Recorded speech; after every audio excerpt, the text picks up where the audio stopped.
Channel امام عصر، دعوت انسانیت۔ السلام علیکم ورحمۃ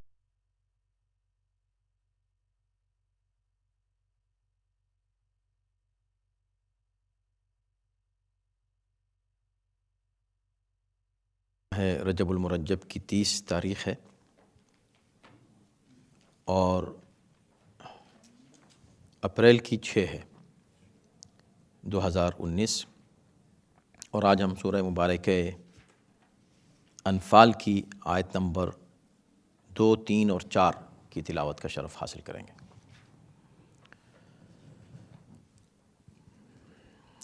اعوذ باللہ السمیع العلیم من الشیطان اللعین الرجیم، بسم اللہ الرحمن الرحیم، الحمد للہ رب العالمین، والصلاة والسلام على سیدنا ونبینا ومولانا ابی القاسم محمد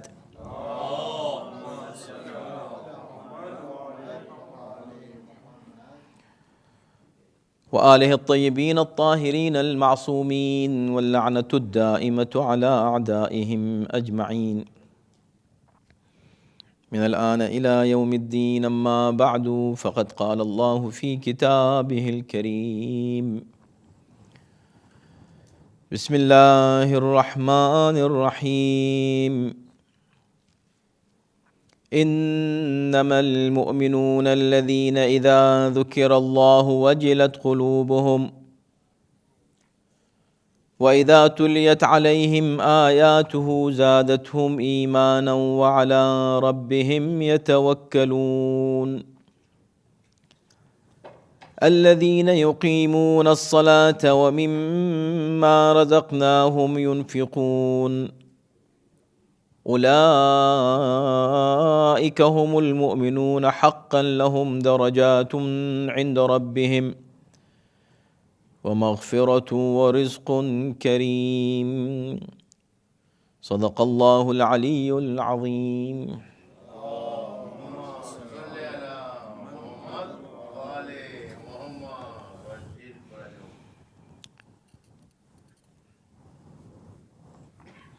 ارشاد ہو رہا ہے کہ مومن تو بس وہ لوگ ہیں جن کے سامنے اللہ کا ذکر کیا جائے تو ان کے دل خوف سے کانپ جاتے ہیں، ان کے سامنے اللہ کی آیتیں پڑھی جائیں تو ان کے ایمان میں اضافہ ہو جاتا ہے اور وہ اللہ پر توکل کرتے ہیں۔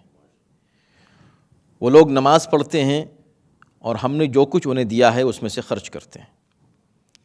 یہی لوگ در حقیقت سچے مومن ہیں، جن کے لیے ان کے رب کے پاس درجات ہیں اور مغفرت اور بہترین رزق ہے۔ حضرات، یہ مومنین کی علامتیں یہاں پر بیان کی جا رہی ہیں، مومنین کی تعریف کی جا رہی ہے۔ مومن کون ہے، یہ بات بیان کی جا رہی ہے۔ یہاں پر مومنین کی 5 صفات بیان کی گئی ہیں، اور یہ آیت اصل میں گزشتہ آیت جو پہلی آیت ہے اس سورے کی اس سے مربوط ہے، جہاں آیت تمام ہوتی ہے پہلی والی، وہ ہے ان کنتم مؤمنین، یعنی تم اللہ سے ڈرو، فاتقوا اللہ واصلحوا ذات بینکم، اللہ سے ڈرو اور آپس میں اختلاف نہ کرو، آپس میں اصلاح رکھو، آپس میں مصالحت رکھو، پیار محبت سے رہو، واطیعوا اللہ ورسولہ، اللہ اور رسول کی اطاعت کرو۔ ان کنتم مؤمنین، اگر تم واقعی مومن ہو تو تمہارا فرض ہے کہ تم اللہ کی بھی اطاعت کرو اور رسول کی بھی۔ ان کنتم مؤمنین، اگر تم مومن ہو تو اس کا مطلب ہے کہ اللہ اور رسول کی اطاعت کون کرے گا؟ جو مومن ہوگا۔ مومن کون ہے؟ مومن کون ہے کہ اگر وہ مومن ہو جائے تو واقعی اللہ اور رسول کی اطاعت کرے، اللہ کی ہر بات مانے، رسول کی ہر بات کو تسلیم کرے۔ اس کی وضاحت کی جا رہی ہے۔ انما المؤمنون، بات انما سے شروع ہوتی ہے، کلمہ حصر سے۔ جس کا ہم ترجمہ یہی کر سکتے ہیں کہ بس مومن وہی لوگ ہیں، یہی لوگ مومن ہیں۔ کون لوگ؟ جن میں یہ 5 صفات پائی جاتی ہیں۔ اذا ذکر اللہ وجلت قلوبہم، جب ان کے سامنے اللہ کا ذکر ہوتا ہے تو ان کے دل کانپ جاتے ہیں، ان کے دل لرز جاتے ہیں، ان کا دل خوف الہی سے مملوء ہو جاتا ہے، بھر جاتا ہے۔ اذا ذکر اللہ، جب ان کے سامنے اللہ کا ذکر ہوتا ہے، ظاہر سی بات ہے کہ اللہ کا ذکر جب ہوگا تو اللہ کا ذکر سن کر ایک مومن کا دل خوف سے پر ہو جائے گا۔ کیوں ہوگا؟ اس لیے کہ ذکر الہی سے انسان کے ذہن میں فوراً اپنے گناہوں کا تصور آتا ہے، اپنی ناچیزی کا تصور، اپنے حقیر ہونے کا تصور فوراً آتا ہے اللہ کے مقابلے میں، اور وہ فوراً اللہ کی بارگاہ میں اسے جتنا اطاعت گزار ہونا چاہیے، چونکہ وہ نہیں ہے تو وہ فوراً اپنا تصور، اپنی حیثیت کا تصور اللہ کی بارگاہ میں کر کے اور اللہ کی عظمت کا تصور کر کے اس کا دل کانپ اٹھتا ہے۔ یہ دل کانپ اٹھنا مطلب کیا؟ یعنی خوف کس ٹائپ کا خوف آتا ہے؟ یہ محبت کا خوف ہے، یہ اللہ کی اصل میں جو رحمت ہے اس رحمت کا خوف ہے کہ رحمت سے خوف ہوتا ہے یا رحمت کی امید ہوتی ہے؟ ہاں، خوف بھی ہوتا ہے۔ خوف یہ ہوتا ہے کہ کہیں اس رحمت سے محروم نہ رہ جائیں۔ وہ اللہ کی رحمت کہ جو ہر ایک کو پہنچتے، کتنا بد نصیب ہوگا وہ شخص کہ جو اللہ کی رحمت سے محروم ہو جائے، جبکہ اللہ کی رحمت مومن کے لیے بھی ہے، کافر کے لیے بھی ہے۔ تو انسان اللہ سے خوف کرتا ہے نا، اللہ کی رضا حاصل کرنے کے لیے اس کی امید ہوتی ہے، شوق ہوتا ہے اس کو کہ خدا راضی رہے، اور اس بات کا خوف ہوتا ہے کہ خدا کہیں کسی بات پر ہم سے ناراض نہ ہو جائے۔ یہ والا خوف ہے اللہ سے خوف۔ اللہ سے خوف اس بات کا نہیں، اس لیے کہ عام طور پر انسان کسی سے ڈرتا ہے، اس کا دل لرزتا ہے، کانپ جاتا ہے، دل دھڑکنے لگتا ہے کسی خوف سے۔ خوف کیا مطلب؟ یعنی کوئی نقصان پہنچنے اس کو والا ہے۔ اگر نقصان ہونے والا ہے یا کسی ایسی شے کا ذکر اس کے سامنے ہو گیا جس سے کوئی نقصان پہنچ سکتا ہے، تب اس کو خوف ہوتا ہے، ضرر کا خوف ہوتا ہے۔ لیکن خدا سے کسی ضرر کا خوف نہیں ہے۔ خوف اللہ کے عدل کا ہے۔ اللہ کے ہاں اس کی صفات میں 2 اہم صفات ہیں، ایک اس کا عدل ہے، ایک اس کا فضل ہے۔ اس کے عدل کا خوف ہوتا ہے مومن کو، لیکن اس کے فضل کی امید ہوتی ہے۔ یہی وجہ ہے، دیکھیں 2 آیتیں قرآن میں، اگر اس حقیقت پر نظر نہ ہو انسان کی تو وہ یہ سمجھے گا کہ قرآن مجید کی یہ 2 متضاد آیتیں ہیں جو ایک دوسرے کے خلاف بات کر رہی ہیں۔ ایک بات کچھ کہہ رہی ہے اور دوسری آیت کچھ کہہ رہی ہے۔ ایک طرف یہ آیت ہے جو آپ نے پڑھی، دوسری طرف الا بذکر اللہ تطمئن القلوب، اللہ کے ذکر سے دل مطمئن ہو جاتے ہیں، سکون آتا ہے۔ مطمئن کیا مطلب؟ یعنی جہاں کوئی خوف نہ ہو، جہاں کوئی پریشانی نہ ہو، اسی کو اطمینان کہتے ہیں نا۔ تو ایک طرف کہا جا رہا ہے کہ جب اللہ کا ذکر ہوتا ہے تو ذکر الہی سے دل کانپ اٹھتے ہیں، ایک طرف کہا جا رہا ہے ذکر الہی سے دل مطمئن ہو جاتے ہیں۔ تو کیا ان دونوں باتوں میں تضاد ہے؟ تضاد نہیں ہے۔ جب انسان اپنے گناہوں کا ذکر کرتا ہے اور خدا کی ناراضگی کا تصور اس کے ذہن میں آتا ہے تو اس کا دل کانپ اٹھتا ہے۔ لیکن جب اسی کے ذہن میں اس کی رحمت کا تصور آتا ہے، جب اس کے ذہن میں اس کے کرم کا، اس کے جود کا، اس کی عظمت کا، اور وہ اپنے بندوں سے کتنی محبت کرتا ہے، کتنا پیار کرتا ہے، اور خود اپنی زندگی کو دیکھتا ہے، اپنے ماضی کو دیکھتا ہے کہ اس وقت وہ دے رہا تھا جب میں طلب کرنے کے بھی قابل نہیں تھا، تو آج اگر میں توبہ کر رہا ہوں، اگر آج میں مانگ رہا ہوں، ذکر خدا جب کرتا ہے تو اس کا دل مطمئن ہو جاتا ہے۔ تو یوں سمجھیں کہ یہ دو آیتیں مومن کی دو کیفیتوں کا ذکر کر رہی ہیں، دو کیفیتوں کی جانب اشارہ ہے۔ ایک کیفیت خوف کی ہے، ایک کیفیت رجاء کی ہے۔ اور ہم عرض کر چکے کئی بار، قرآن مجید میں متعدد مقامات پر اس حقیقت کو واضح کیا گیا ہے کہ مومن خوف و رجاء کے درمیان رہتا ہے۔ نہ تو اتنا خوف زدہ ہو جائے کہ وہ اللہ کی رحمت کی امید چھوڑ دے، یہ گناہ کبیرہ ہے، اور نہ ہی اتنا امیدوار ہو جائے اللہ کی رحمت کا، اتنا زیادہ اللہ کی رحمت کی امید کرنے لگے کہ خوف اس کے دل سے نکل جائے، اور اس کو الامر من مکر اللہ کہا جاتا ہے۔ اللہ کے مکر سے، اللہ کی تدبیر سے، اللہ کے عذاب سے، اس کے انتقام سے بے خوف ہو جائے، بے خوفی خدا کے قہر سے، وہ بھی گناہ کبیرہ، دونوں گناہ کبیرہ ہیں۔ لہذا دونوں کے درمیان رہنا چاہیے مومن کو، ہر وقت اللہ کا خوف بھی ہو اور اس کی رحمت کا گویا کہ اطمینان بھی ہو کہ اس کو وہ رحمت مل سکتی ہے، تو خوف و رجا کے بیچ میں رہے گا۔ تو یہاں یہ کہا جا رہا ہے کہ مومن وہ ہے کہ جب اللہ کا ذکر ہوتا ہے تو ان کا دل کانپ اٹھتا ہے۔ اب ہر انسان اس پہلی صفت کو دیکھ کر اور سن کر اپنے ایمان کو جانچ سکتا ہے، اس کو پرکھ سکتا ہے۔ اب یہ ایک طرح کی کسوٹی ہے ذکر خدا، کہیں بھی اب دیکھیں نہیں کہا کہ کون ذکر کرے، اذا ذکر اللہ، جب بھی ذکر ہو جائے، جو بھی کرے ذکر، اور یہ ذکر جس طرح بھی ہو جائے، اس کا دل کانپ اٹھتا ہے۔ اذان ہوئی تو اگر اطمینان سے بیٹھا ہوا ہے اور اپنے کاموں میں مشغول ہے اور اس کو فکر نہیں ہے کہ یہ اذان ہوئی ہے یا نماز کا وقت آ گیا ہے، اور ذکر خدا کا اس کے اوپر کوئی اثر نہیں پڑ رہا ہے، تو یہ ایمان کا وہ درجہ نہیں ہے جس کو یہاں قرآن پیش کرنا چاہتا ہے۔ لیکن اس کا دل تڑپ گیا فوراً، اب وہ سارے کاموں کو چھوڑ کے نماز کی طرف راغب ہوا، تو اس کا مطلب یہ ہے کہ واقعاً اس کا دل کانپ اٹھا ذکر خدا سے، یہ مطلب ہے کانپنے کا۔ تو انما المؤمنون الذین اذا ذکر اللہ وجلت قلوبہم، ان کے دل تڑپ جاتے ہیں خدا کا ذکر سن کے، کیونکہ محبت اللہ سے ہے، پیار ہے اللہ سے، اللہ کی عظمت کا احساس ہے دلوں میں، تو دل تڑپ جاتے ہیں۔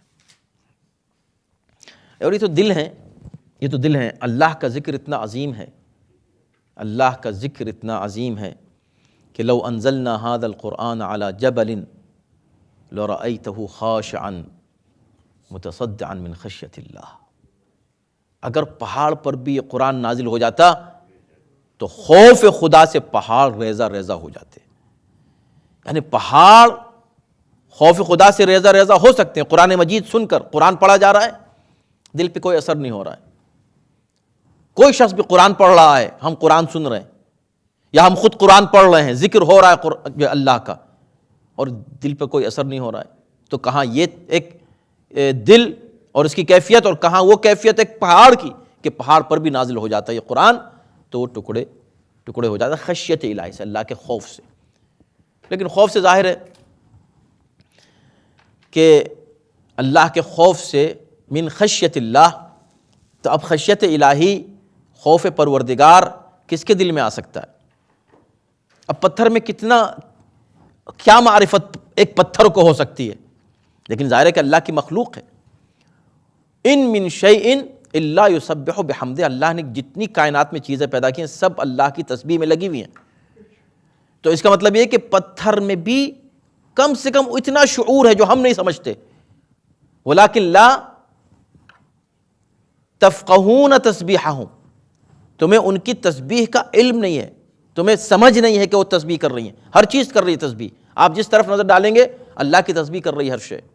آپ نے کہا ہم نے تو نہیں سنا، ہم تو نہیں دیکھ رہے ہیں، ہم کو تو پتہ نہیں چل رہا ہے کہ تسبیح کر رہی ہے، نہیں، آپ لا تفقہون تسبیحہم، تمہیں اس کی سمجھ نہیں آ سکتی، تم نہیں سمجھ سکتے اس تسبیح کو جو کائنات کی ہر شے کر رہی ہے۔ اسی طرح پتھر اور یہ پہاڑ، یہ کیسے خوف خدا سے ریزہ اس کو کس چیز کا خوف ہے؟ من خشیت اللہ، ایسے نہیں کہ وزن سے، اس کے وزن سے نہیں، بہت سے لوگ کہتے ہیں وزن سے ٹوٹ جاتا، وزن سے نہیں، لرأیتہ خاشعا متصدعا من خشیت اللہ، اللہ کا خوف اس پہاڑ کو بھی ہو سکتا ہے، بے جان ایک پتھر کو خوف خدا ہو جائے اور ایک انسان کو خوف خدا نہ ہو۔ اسی لیے سورہ بقرہ میں کہا ثم قست قلوبہم فہی کالحجارۃ او اشد قسوہ، ان کے دل سخت ہو گئے، ان کو کیا خوف خدا ہوگا، ان پر اللہ کے ذکر کیا اثر ہوگا، ان کے دل سخت ہو گئے، فہی کالحجارہ، پتھر کی طرح ہو گئے، پتھر کی طرح نہیں بلکہ اشد قسوہ، فہی کالحجارۃ، پتھر کی طرح ہیں بلکہ اس سے بھی زیادہ سخت۔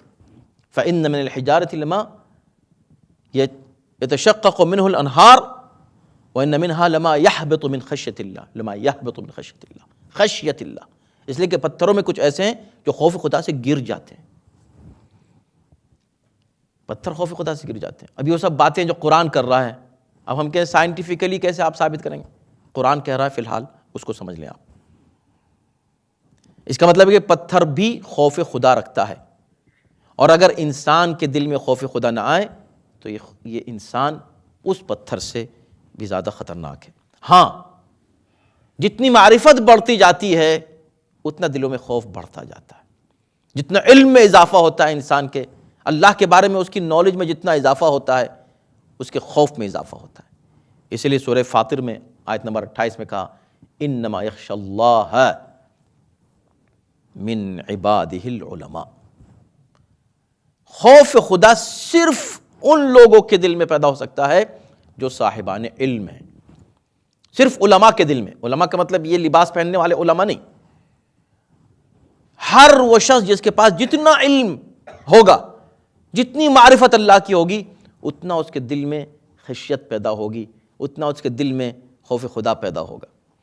اور پھر میں یہ کہوں گا، یہ خوف اللہ کے عدل کا خوف ہے، اللہ کے عدل کا خوف ہے، اس لیے کہ اللہ کی طرف ظلم کی نسبت دی ہی نہیں جا سکتی، اور ظالم سے خوف ہوتا ہے انسان کو، لیکن عادل سے بھی خوف ہوتا ہے، اس کے عدل کا خوف ہوتا ہے کہ کہیں وہ اگر اس نے عدل سے ہمارے ساتھ کام لیا تو ہم نے جو حرکتیں کی ہیں، ہم نے جو عمل انجام دیے ہیں، ہم نے جو اس کی نافرمانی کی ہے، اگر وہ اتنی ہی سزا دینے لگے جس کے ہم مستحق ہیں تو ہم تو بچ ہی نہیں سکتے۔ لہٰذا اس خوف کے ساتھ فوراً فضل کی امید آتی ہے، نہیں لیکن وہ فضل بھی تو ہے اس کا، تو اللہ فضل سے کام لے گا، اور فضل سے کام لے کے ہمیں بخش دے گا، معاف کر دے گا، معاف ہونے کی امید بھی ہے اور سزا پانے کا خوف بھی ہے، یہ دونوں ساتھ ساتھ چلتے رہتے ہیں۔ انما یخشی اللہ من عبادہ العلماء، اس لیے علم حاصل کرنے کی تاکید اسلام نے کی ہے۔ وَإِذَا تُلِيَتْ، اب اس کے بعد دوسری صفت، وَإِذَا تُلِيَتْ عَلَيْهِمْ آيَاتُهُ زَادَتْهُمْ ایمانا، اور جب ان کے سامنے اللہ کی آیتوں کی تلاوت کی جاتی ہے تو ان کے ایمان میں اضافہ ہوتا ہے، ایمان میں اضافہ ہوتا ہے۔ کب؟ جب اللہ کی آیتوں کی تلاوت ان کے سامنے کی جائے۔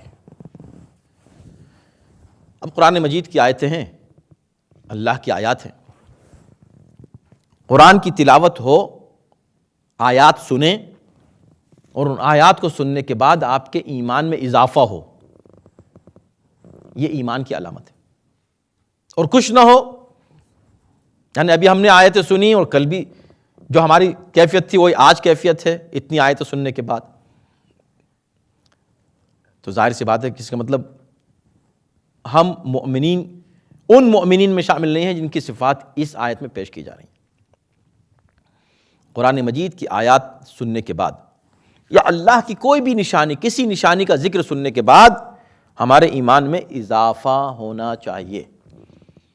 اور آیت ظاہر دو طرح کی ہیں، حالانکہ یہاں تلیت کا لفظ ہے، یعنی تلاوت کی جائے ان کے سامنے اللہ کی آیات کی، یعنی ذکر کیا جائے۔ سب سے بڑی اللہ کی آیت جو ہیں وہ پیغمبر اسلام کی ذات گرامی خود ہے، آپ ہیں اللہ کی آیت، ان کا ذکر آئے تو ایمان میں اضافہ ہو۔ یا وہ ذوات مقدسہ ہیں کہ جن کا اللہ نے انتخاب کیا ہے، خود اللہ نے جن کا انتخاب کیا وہ ہمارے عقیدے کے اعتبار سے وہ ہیں جو پیغمبر اسلام کے حقیقی جانشین ہیں۔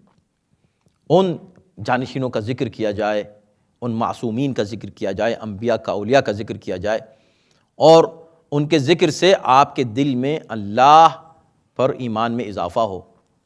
یہ خود اپنی جگہ ایمان کی علامت ہے۔ اس کا مطلب یہ کہ ہاں ایمان ہے جو اضافہ ہوا، اور اضافہ ہی نہیں ہوا تو اس کا مطلب وہ ایمان نہیں ہے، وہ منزل نہیں ہے ایمان کی، تو ایمان بڑھتا ہے۔ اب اس کا ذکر قرآن نے جگہ جگہ کیا ہے، حالانکہ یہ بھی ایک بات ہے جو مورد بحث ہے۔ کافی کچھ اسکالرس نے اس پہ بحث کی کہ کیا ایمان بڑھتا گھٹتا ہے، کیا ایمان میں اضافہ اور کمی ہوتی ہے۔ کچھ لوگوں نے انکار کیا کہ نہیں، ایمان میں کمی اور زیادتی نہیں ہوتی، اور کچھ لوگ کہتے نہیں ہوتی ہے۔ اصل میں ایمان میں تو کمی زیادتی ہو سکتی ہے، اس لیے کہ ایمان کے درجات ہیں، اور اس کا ذکر قرآن مجید کی مختلف آیات میں۔ جس چیز میں کمی زیادتی نہیں ہو سکتی وہ منزل یقین ہے، یعنی انسان جو اللہ کی ذات، اللہ کے بارے میں اس کا یقین ہے کہ اللہ موجود ہے، یہ تصدیق ہو گئی، یہاں پر یقین ہے، یہ والا جو ایمان ہے یہ کم زیادہ نہیں ہوتا۔ لیکن اسی یقین میں اضافے کی گنجائش ہو سکتی ہے، دل مطمئن ہو سکتا ہے، اطمینان قلب۔ اب میں اس موضوع کی طرف نہیں جانا چاہتا کہ جو یقین کے درجات ہیں، علم الیقین، عین الیقین، حق الیقین کی منزلیں ہیں، تو اس کا مطلب یہ ہے کہ ان منزلوں کو انسان طے کر سکتا ہے۔ تو ایمان میں کمی زیادتی ہو سکتی ہے، لیکن اس کا مطلب یہ نہیں ہے کہ اگر ایمان میں کمی آئی تو کفر شامل ہو گیا، جیسے کچھ لوگوں نے کہا ہے کہ ایمان جب ہی کم ہوگا جب کسی طرح کفر اس میں شامل ہو جائے۔ ایسا نہیں ہے، ایمان اپنی جگہ رہتا ہے، ایمان آتے ہی آپ کفر سے محفوظ ہو گئے۔ اب کفر نہیں ہے، ایمان ہے، تو ایمان اور کفر ساتھ میں نہیں چلتے، نہیں ایمان کے اضافے سے جو ہے کفر کم ہو رہا ہے، اور نہ ہی ایمان کی کمی سے کفر زیادہ ہو رہا ہے۔ ایمان میں کمی زیادتی کا مطلب ہے درجات ایمان، ایمان کے لیولز، یعنی اللہ کی ذات میں آپ کو یقین ہے کہ اللہ موجود ہے، اب اگر اسی کی معرفت میں اضافہ ہو، اس کا مطلب یہ نہیں کہ آپ نعوذ باللہ اس کے وجود میں تھوڑا سا انکار کرنے لگے ہیں یا شک پیدا ہو گیا اس کے وجود میں۔ اگر شک پیدا ہو جائے تو وہ ایمان ہی نہیں ہے، وہ تو شک ہو گیا نا، آپ ایمان سے خارج ہو گئے، وہاں تو ایمان ہی نہیں رہ گیا، شک ہے۔ شک کو ایمان نہیں کہتے، ایمان کہتے ہیں یقین کو، کہ جہاں پر آپ کو یقین ہے کہ اللہ ہے۔ تو خیر ایک یہ بحث ہے، ہم اس بحث میں نہیں جانا چاہتے ہیں۔ مختصر یہ کہ ہمارے سامنے چند آیات ہیں، ان میں سے چند ہم آپ کے سامنے پیش کرتے ہیں۔ ایک تو یہی آیہ کریمہ ہے جو آپ نے سماعت فرمائی، اور سورہ آل عمران کی آیت نمبر 173 آپ پڑھیں۔ الذین قال لهم الناس ان الناس قد جمعوا لکم فاخشوہم، جب لوگوں نے ان سے کہا کہ بھئی لوگ تمہارے مقابلے میں تمہیں ستانے کے لیے جمع ہو گئے ہیں، ذرا ہوشیار رہو، ڈر کے رہو، تمہیں ان سے ڈرنا چاہیے اس لیے کہ لوگ آ گئے ہیں۔ فَزَادَهُمْ ایمانًا، تو ان کے ایمان میں اضافہ ہو گیا۔ جب انہوں نے سنا کہ لوگ ہمیں نقصان پہنچانے کے لیے جمع ہو گئے ہیں، اور لوگ ہم سے کہہ رہے ہیں کہ ڈرو ان سے، ذرا بچ کے رہو ان سے، فَزَادَهُمْ ایمانًا، ان کے ایمان میں اضافہ ہو گیا یہ سن کر کے دشمن ہمارے مقابلے پر جمع ہو گئے۔ وَقَالُوا حَسْبُنَا اللَّهُ وَنِعْمُ الْوَكِيلُ، اور انہوں نے کہا کہ ہمارے لیے خدا کافی ہے اور وہی بہترین وکیل ہے ہمارا۔ ایمان میں اضافہ ہو گیا، یعنی بجائے اس کے کہ ڈریں، خوف زدہ ہوں دوسروں سے، ان سے نہیں ڈرنا ہے، خدا سے ڈرنا ہے، خدا پر بھروسہ کرنا ہے۔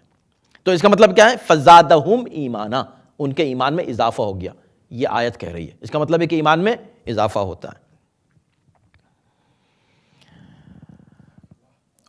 سورہ احزاب کی آیت نمبر 22 میں ہے، وَلَمَّا رَأَى الْمُؤْمِنُونَ الْأَحْزَابَ قَالُوا مَا وَعَدَنَا اللَّهُ وَرَسُولُهُ وَصَدَقَ اللَّهُ وَرَسُولُهُ وَمَا زَادَهُمْ إِلَّا إِيمَانًا وَتَصْدِيقًا، تو انہوں نے جب دیکھا مؤمنین نے فوجوں کو دیکھا، بڑی بڑی فوجیں ہیں، تو کہا کہ یہ وہی ہے جس کا وعدہ ہم سے اللہ اور رسول کر چکے ہیں، اور اللہ اور رسول نے جو کچھ وعدہ کیا ہے وہ سچ ہے۔ اور بجائے اس کے کہ وہ خوف زدہ ہوتے ان احزاب سے، اس لشکر سے، اس فورس سے جو مقابلے پر آ گیا تھا، ان کی کیفیت کیا ہوئی؟ وما زادہم الا ایمانا وتسلیما، علاوہ ایمان کے اور کسی چیز میں اضافہ نہیں ہوا، خوف میں نہیں، پریشانی میں نہیں، کفر میں نہیں، گھبراہٹ میں نہیں، کس چیز میں اضافہ ہوا؟ ایمان میں۔ اس کا مطلب ہے کہ ایمان میں اضافہ ہوتا ہے۔ جیسے جیسے مقابلے پر کوئی کہتا ہے کہ کوئی ہے، تو ہمیں پریشانیوں کے مقابلے میں ہمارے ایمان میں اضافہ ہونا چاہیے۔ کب ہونا چاہیے؟ جب ہم اللہ پر بھروسہ کرتے ہو، خدا پر بھروسے کے نتیجے میں ایمان میں اضافہ ہوتا ہے۔ اور سورہ فتح کی آیت ہے، آیت نمبر 9 میں ہے، هو الذی انزل السکینۃ فی قلوب المؤمنین، اللہ وہ ہے جس نے مؤمنین کے دلوں میں سکون اور اطمینان اتار دیا، لیزدادوا ایمانا مع ایمانہم، تاکہ ان کے ایمان پر ایمان میں اضافہ ہو جائے۔ تو اس کا مطلب ایمان میں اضافہ ہوتا ہے، اور خدا کرتا ہے ایمان میں اضافہ۔ بس ایک آیت اور پڑھ دیتے ہیں ہم آپ کے سامنے، سورہ مدثر کی آیت ہے، لِيَسْتَيْقِنَ الَّذِينَ أُوتُوا الْكِتَابَ وَيَزْدَادَ الَّذِينَ آمَنُوا ایمانا۔ یہ قرآن مجید کی آیتیں جو پڑھی جاتی ہیں اور جو اللہ معجزات دکھاتا ہے، یہ اس لیے کہ تاکہ اہل کتاب جو دعویٰ کرتے ہیں کہ اللہ پر یقین رکھتے ہیں، ان کو یقین آ جائے کہ یہ بات حق ہے، یہ بات سچ ہے، قرآن مجید اللہ کی کتاب ہے، اور وہ لوگ جو صاحبان ایمان ہیں ان کے ایمان میں اضافہ ہو۔ تو جو کافر ہے وہ مومن ہو جائے، جو مومن ہے اس کے ایمان میں اضافہ ہو جائے۔ یہ ہے قرآن کا مقصد۔ یعنی قرآن جب پڑھا جاتا ہے یا قرآن پیش کیا جاتا ہے، آیتیں پیش کی جاتی ہیں، تو کافر اگر ان پر غور کرے تو مسلمان ہو جائے، مومن ہو جائے، مومن غور کرے تو اس کو کیا فائدہ ہوگا؟ اس کے ایمان میں اضافہ ہوگا۔ تو درجات ہیں جو بڑھتے چلے جاتے ہیں۔ اب اس سے پہلے کہ ہم آگے کے ٹکڑے پر گفتگو کریں، ایک بات اور ذہن میں رکھیے کہ نہ صرف ایمان میں اضافہ ہوتا ہے، کفر میں بھی اضافہ ہوتا ہے۔ اگر کوئی شخص ہے، اس کے ایمان، اس کا مثلا ایمان ہے، تو وہ زیادہ بھی ہو سکتا ہے، اس کا ایمان کم بھی ہو سکتا ہے، کم ہو کے کفر کی منزل میں بھی جا سکتا ہے، کفر میں چلا گیا تو کفر بڑھ بھی سکتا ہے۔ تو چاہے تو وہ ایمان کی بلندیوں کی طرف چلا جائے، چاہے وہ نیچے آئے اور شکوک کی منزل میں آنے کے بعد پھر وہ کفر کی طرف جائے اور کفر بھی سخت اور شدید ہوتا چلا جائے۔ تو کفر میں بھی اضافہ ہوتا ہے، ایمان میں بھی اضافہ ہوتا ہے۔ اور عجیب بات یہ ہے کہ کفر میں اضافہ کس بات سے ہوتا ہے؟ اسی بات سے جس بات سے ایمان میں اضافہ ہوتا ہے۔ یعنی یہ قرآن مجید کی آیتیں پڑھی جائیں تو کچھ وہ لوگ ہیں کہ جو ان آیتوں کو سن کر ان کے ایمان میں اضافہ ہوگا، کچھ وہ ہیں جن کے کفر میں اضافہ ہوگا۔ ابو جہل و ابو سفیان بھی آیتیں سنتے تھے، اور ایک شخص باہر سے آیا، اس نے ایک آیت سنی، ایک آیت سننے کے بعد اس فوراً سجدے میں گر گیا۔ ایسے دسیوں واقعات، دسیوں ایسے حالات ہوئے کہ پیغمبر اسلام کی زبان مبارک سے ایک آیت سنی، دو آیتیں سنی، اور سن کے بس اس نے کہا کہ اشہد ان لا الہ الا اللہ و اشہد ان محمد، اس کے دل پر ایسا اثر ہوا، فوراً مسلمان ہو گیا، ایمان لے آیا۔ دسیوں لوگ ایسے ہیں، یا ان کے ایمان میں اضافہ ہوا۔ اور ایسے بھی ہیں کہ روز سن رہے تھے اسی مکے میں، آدھے سے زیادہ قرآن نازل ہوا ہے، اور پیغمبر پڑھ پڑھ کے سنا رہے ہیں، دشمنی میں اضافہ ہو رہا ہے، مخالفت میں اضافہ ہو رہا ہے، اور جنگیں کرنے کے لیے چلے آ رہے ہیں، اور ستانے کے لیے آ رہے ہیں۔ تو اس کا مطلب کفر میں اضافہ ہوتا ہے۔ لیکن یہ بات ہم اپنی طرف سے نہیں کہہ رہے ہیں، اس کو اگر آپ سورہ توبہ میں پڑھیں، آیت نمبر 125، تو اس بات کو بیان کیا گیا ہے۔ وَإِذَا مَا أُنزِلَتْ سُورَةٌ فَمِنْهُمْ مَنْ يَقُولُ أَيُّكُمْ زَادَتْهُ هَٰذِهِ ایمانا۔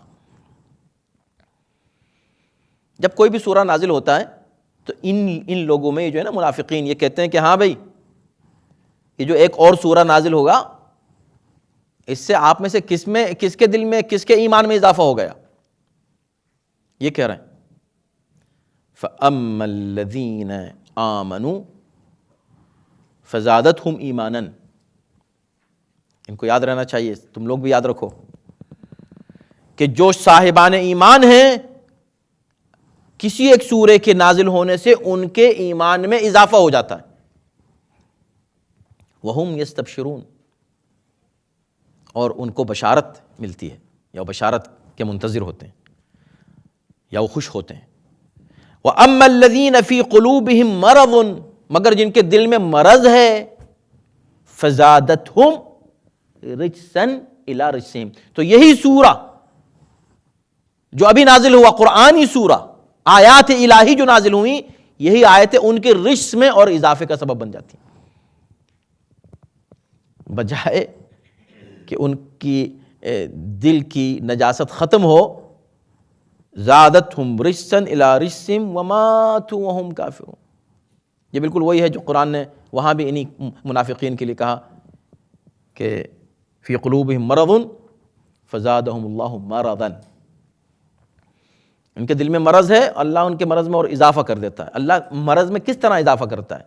خدا نعوذ باللہ کفر کے اسباب مہیا نہیں کرتا ان کے لیے، ایمان کے اسباب مہیا کرتا ہے. ان کے سامنے آیتیں آتی ہیں، ان کے سامنے انبیاء آتے ہیں، ان کے سامنے پیغام الہی آتا ہے، جتنا آتا ہے ان کے مرض میں اور اضافہ ہوتا ہے.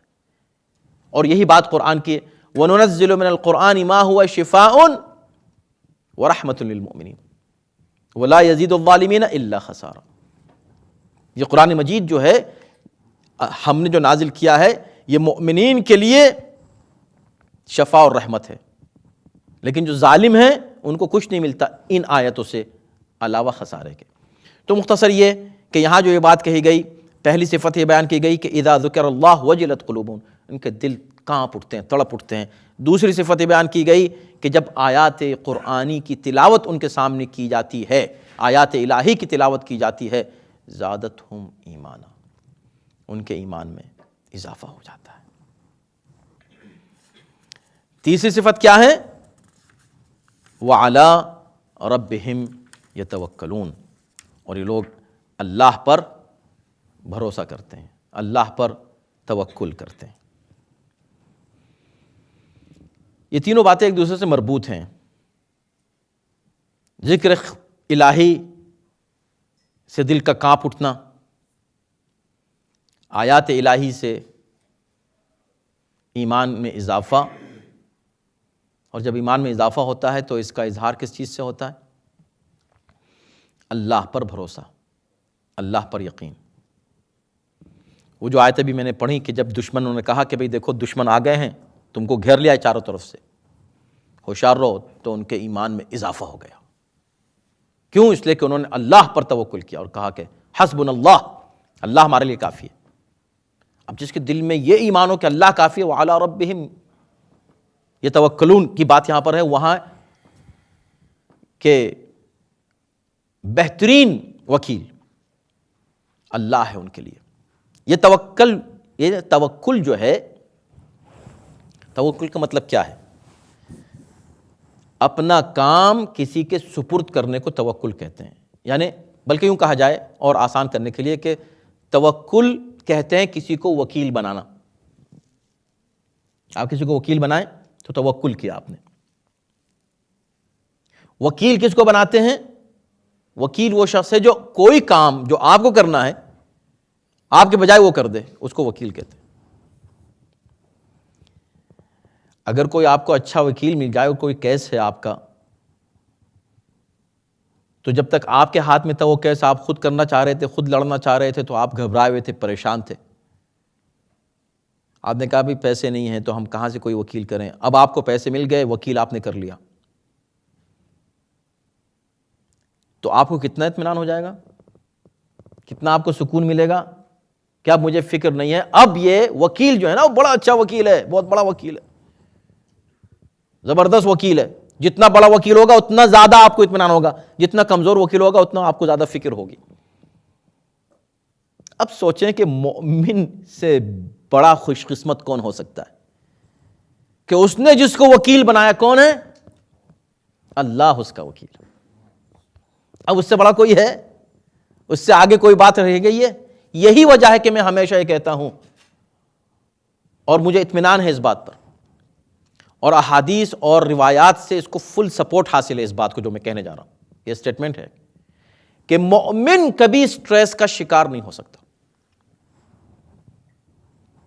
کہ بھئی فکر میں ہیں اور ان کو پریشانی ہو گئی اور ان کو ڈپریشن ہو گیا اور ان کو پتہ نہیں کیا ہو گیا اور یہ تو سٹریس کا شکار ہو گئے، یہ تو فکروں میں مارے گئے۔ فکروں میں مومن نہیں مارا جا سکتا، مومن کو کسی بات کی فکر نہیں ہو سکتی۔ لاکھ پریشانیاں اس کے سامنے آ جائیں، گنیے آپ 100 پریشانیاں گن دیجئے، مومن پریشانیوں میں پریشان نہیں ہوتا، زادتہم ایمان، اس کے ایمان میں اضافہ ہوتا ہے۔ اور کیوں؟ اس لیے کہ وہ اللہ پر بھروسہ کرتا ہے۔ اور سورہ طلاق کی وہ آیت کریمہ کتنی پیاری ہے، وَمَن يَتَوَکَّلْ عَلَى اللَّهِ فَهُوَ حَسْبُهُ، جو اللہ پر توکل کرے وہ اس کے لیے کافی ہے۔ اب ہمیں کیا فکر ہے، کس بات کی فکر؟ ہم کیوں فکر کریں؟ ارے ایسا ہو گیا اور جاب چلی گئی اور فلاں نقصان ہو گیا اور فلاں پریشانی ہو گئی اور فلاں آدمی ستا رہا ہے اور فلاں شخص مجھے پریشان کر رہا ہے اور فلاں مجھ کو فکر لاحق ہے اور فلاں ایک پریشانی آ گئی ہے۔ کیسی پریشانی آ گئی ہے؟ آپ اس کو اللہ کے حوالے کر دیں، خاموش بیٹھیں، اطمینان سے بیٹھیں، اللہ پر توکل کریں۔ وَمَن يَتَوَکَّلْ، جو اللہ پر بھروسہ کرتا ہے اپنے امور، وَأُفَوِّضُ أَمْرِي إِلَى اللَّهِ إِنَّ اللَّهَ بَصِيرٌ، اپنے سارے کام میں اللہ کے سپرد کرتا ہوں۔ البتہ اب ظاہر ہے کہ پھر وہ ہم دوسری بحث میں چلے جائیں گے، لیکن اس کا ذکر بھی ضروری ہے کہ توکل کے حقیقی مفہوم کو سمجھنے کی ضرورت ہے۔ انسان نے سوچے کہ اللہ پر توکل کا مطلب یہ ہے کہ اب ہم خود کچھ نہیں کریں گے۔ صاف کہہ دیا ہے قرآن نے، لیس للانسان الا ما سعی، انسان کو وہی ملتا ہے جو جس کی وہ کوشش کرتا ہے۔ کوشش آپ کریں، کوشش کے ساتھ توکل کریں، نہ تنہا آپ توکل کہ اللہ کر دے گا کر کے بیٹھ جائیں، اور نہ ہی اپنے قوت بازو پر اپنے سکلز پر ناز کر کے کہیں میں کر لوں گا، میں ہو جائے، میں تو ٹھیک ہوں، میں خود جو ہے میرے پاس یہ صلاحیت ہے، میں یہ کام کر لوں گا۔ نہ آپ میں وہ صلاحیت ہے کہ آپ کر لیں گے، یہ تصور بھی صحیح نہیں ہے۔ اس کے ساتھ کریں، آپ کام شروع کریں اللہ پر توکل کر کے، اور صرف توکل کر کے ہاتھ باندھ کے بیڈ میں مت جائیں، تو دونوں ساتھ ساتھ ہے، کوشش بھی کرنی ہے، توکل بھی کرنا ہے۔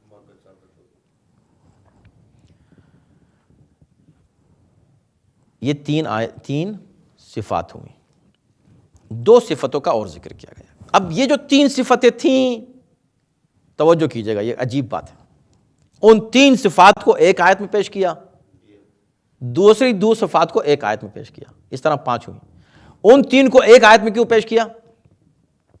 اس لیے پیش کیا ایک آیت میں کہ ان تینوں کی ایک صفت ہے، تینوں ایک کیٹیگری میں آتی ہیں، اور یہ دونوں ایک کیٹیگری میں۔ کیا کیٹیگری بنتی ہے؟ ایک وہ کیٹیگری ہے کہ جس میں وہ تینوں صفات نظر نہیں آ رہی ہیں، انویزیبل صفات ہیں، اندرونی صفات ہیں، روحانی نفسانی صفات ہیں، یعنی وہ آپ کی نفس کی کیفیت ہے جس کو پتہ نہیں کہ بھئی آپ آیتیں سن کر آپ کا دل کانپا، لرزا کہ نہیں لرزا۔ اب ہم کو تو آواز نہیں آئے گی آپ کے دل کے دھڑکنے کی، یہاں نہ ہم کوئی آلہ لگا کے دیکھیں گے دل دھڑک رہا ہے کہ نہیں۔ یہ آپ کی کیفیت ہے، آپ جانیں اور خدا جانے کہ واقعی ان آیتوں کو سن کر آپ کے دل پر کیا کیفیت ہوئی، کسی کو پتہ نہیں۔ اور ایسے ہی ایمان میں اضافہ ہوا کہ نہیں، وہ بھی ہم کو نظر نہیں آیا۔ اور آپ اللہ پر توکل کیے ہوئے ہیں یا نہیں، یہ بھی ہم کو نہیں پتا۔ تو اب 3 صفتیں تو وہ ہو گئیں کہ کسی کو دکھائی نہیں دیں گی وہ صفتیں۔ تو خدا نے کہا 2 صفتیں ایسی بھی بیان کر دوں، ورنہ یہ تو ہر ایک دعویٰ کرے گا کہ میں مومن ہوں، تو ذرا دعوے کا کچھ اظہار بھی تو کرو، کچھ ثبوت بھی تو پیش کرو، دوسروں کو بھی نظر آئے، دکھائی دے کہ واقعی تم مومن ہو۔ اس کے لیے 2 ایسی صفتیں پیش کر دیں کہ جو نظر آتی ہیں، جو ہر ایک دیکھ سکتا ہے۔ نماز پڑھتے ہیں، یہ مومن وہ ہیں جو نماز پڑھتے ہیں، اور یہ وہ مومن ہیں ہم نے ان کو جو کچھ دیا اس میں سے خرچ کرتے ہیں۔ اب یہاں زکوٰۃ کا ذکر نہیں ہے، بالکل جیسے سورہ بقرہ کی شروع کی آیات، وہاں زکوٰۃ کا ذکر نہیں ہے، وَمِمَّا رَزَقْنَاهُمْ يُنْفِقُونَ کا ذکر ہے۔ ہم نے جو کچھ ان کو دیا ہے اس میں سے خرچ کرتے ہیں۔ کیوں؟ کہ اس لیے کہ اس میں زیادہ عمومیت ہے۔ جو کچھ بھی ہم نے تم کو دیا ہے، صرف پیسے کی بات نہیں ہے، مال کی بات نہیں ہے، تم کو علم دیا ہے، دوسروں کو سکھاتے ہو یا خرچ کر رہے ہو علم، تم کو کوئی صلاحیت دی ہے، اس سے دوسروں کو فائدہ پہنچا رہے ہو، تم کو کوئی منصب اللہ نے دیا ہے، اس سے دوسروں کو فائدہ پہنچا رہے ہو، تم کو کوئی ایسی صلاحیت دی ہے کہ تم دوسرے سے اس کو شیئر کر پا رہے ہو۔ تو دوسروں سے شیئر کرنا، دوسروں کو فائدہ پہنچانا، یہ ممار جو بھی آپ کو رزق دیا ہے، آپ کو جو بھی صلاحیت اللہ نے دی ہے، آپ کسی کی زبان کے ذریعے سے مدد کر سکتے ہیں، آپ کسی کے ہاتھ کے ذریعے سے مدد کر سکتے ہیں، آپ کسی کی مال کے ذریعے سے مدد کر سکتے ہیں، آپ جس طرح بھی کسی کی مدد کر سکتے ہیں۔ مما رزق، جو بھی اللہ نے آپ کو دیا ہے، جو صلاحیت ہے، اس صلاحیت کو استعمال کریں دوسروں کے فائدے کے لیے۔ مما رزقناہم ينفقون کی کیٹیگری میں آ جائیں گے آپ۔ تو یہ دو باتیں ہوں۔ اس کے بعد کہا زور دے کر اولئک ھم المؤمنون حقا، یہ تیسری آیت ہے، یہی اصل میں برحق مومن ہیں، یہی اصل میں مومن ہے۔ تو مومنین تو بھئی ہر شخص وہ جو کہ اشہد ان لا الہ الا اللہ اشہد ان محمد رسول اللہ، وہ مسلمان ہو گیا۔ قرآن کہہ رہا ہے یا ایھا الذین آمنوا آمنوا باللہ ورسولہ، اے ایمان لانے والو اللہ اور رسول پر ایمان لاؤ۔ تو وہ پہلے کیسے مومن تھے جن کو خطاب کیا جا رہا ہے ایمان؟ یعنی تو اے ایمان کے دعوے دارو، حقیقی معنی میں ایمان لیاؤ۔ تو یہ ہیں حقیقی مومن جن میں 5 صفات پائی جائیں۔ اس کے بعد ان کو کیا ملے گا؟ 3 چیزیں ملیں گی۔ صفات 5 پیش کی اور اجر 3 بیان کیے۔ لہم درجات عند ربہم، ان کے لیے درجات ہیں ان کے رب کے پاس۔ ومغفرۃ، ان کے لیے مغفرت ہے۔ اور رزق کریم، ان کے لیے رزق۔ ہو سکتا ہے کہ یہ 3 ان جو پہلے کے 3 ہیں، ہر ایک کا ایک جواب ہے۔ چونکہ ایمان میں اضافہ ہوتا ہے تو درجات بنتے ہیں، تو ان کے لیے درجات ہیں اللہ کی نظر میں۔ چونکہ ان کے جو ہے دل میں خوف پیدا ہوتا ہے تو اللہ کی طرف سے مغفرت ہے۔ چونکہ وہ اللہ پر بھروسہ کرتے ہیں تو اللہ کی طرف سے ان کے لیے رزق کریم ہے۔ رزق کریم کیا؟ رزق نہیں، صرف رزق کریم۔ رزق کریم کی تشریح و تفسیر یہ کی گئی ہے کہ وہ رزق جو کبھی کم نہ ہو، وہ رزق جو کبھی ختم نہ ہو۔ ابھی آج ہم کو کوئی رزق ملا، 1 ہفتے کے بعد ختم ہو گیا۔ اللہ کی نظر میں وہ رزق ہے جو کبھی ختم نہیں ہوگا، جس میں کوئی کمی نہیں آئے گی، جس میں کوئی عیب نہیں آئے گا، جو خراب نہیں ہوگا۔ رزق کریم ایک مکمل، باضابطہ، پاک و پاکیزہ رزق ہے اللہ کی طرف سے ان کے لیے۔ پروردگار انشاءاللہ ہمیں ان مؤمنین میں شامل فرمائے جن کی تعریف ان آیات میں کی گئی ہے۔ اللہ ہمارے ایمان کو اس منزل تک لے جائے کہ ہم ان مؤمنین میں انشاءاللہ شامل ہو جائیں۔ ربنا تقبل منا انک انت السمیع العلیم۔ صلوات بر محمد و آل محمد۔